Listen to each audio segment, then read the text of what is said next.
What it do, everybody? This your ghetto Uber out here on the West Coast, California. But yeah, man, I've been driving Uber, man, for about 14 months. You know what I mean? Five-star general. Always been over a 4.9, always. Never dropped up under that. You know what I mean? I got almost 5,000 trips up under my belt. So far as this rideshare thing, I got experience.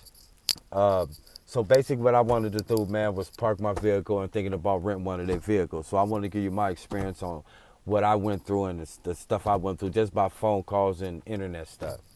So I got in contact with Fair. Fair basically tell you $200, bam, that's it. Rent the car, you won't still be driving.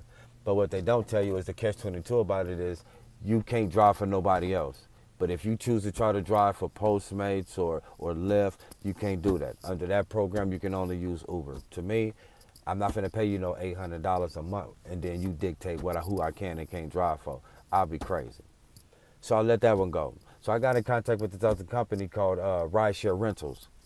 So when I looked them up on the computer, basically the same thing, only $1 difference, So they tell you everything that it comes with it, roadside assistance, every so many miles, they change the oil and rotate the tires and stuff like that.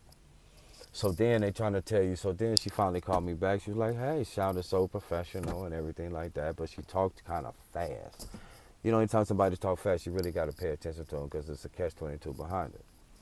So she kept throwing all these type of numbers at me, not understanding that I may have got an F and everything else, but math, I got an A plus at. He gonna do me like that. So basically what she was saying was like, yeah, our cars is 304 a week, and we can get you set up. And so you say we looked at your thing and everything is ready to go. I said 304. I said, but your site say 199.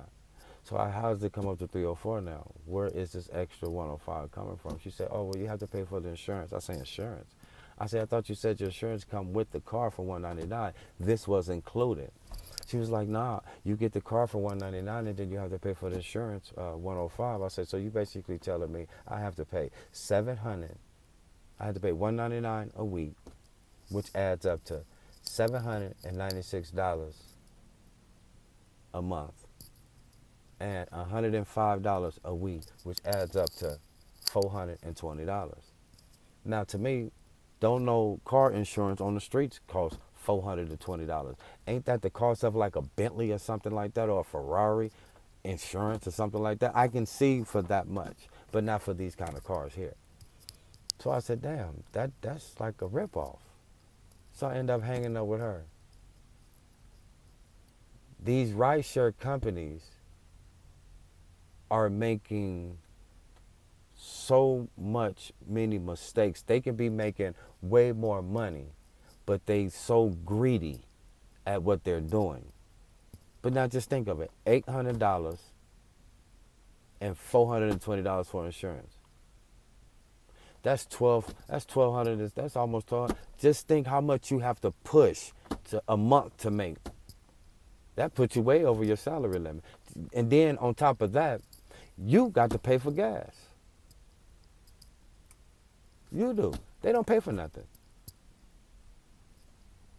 Oil change, that ain't nothing. Rotate the tire, that ain't nothing. So that's my experience, man. Read the fine print. Do your research before you even walk up in there. Because I tell people, do your research before you even go. Just call or look on the internet. Read their reviews. Do stuff like that. Just don't go. Because when you go, you're going to mess around and get disappointed. Because there ain't nothing like walking in and having your feeling set so hard to where you feel like you finna go get a vehicle and get turned down for it. Don't do that. You know what I mean? Do your research and everything will be straight. This your boy, the Ghetto Uber. Deuces.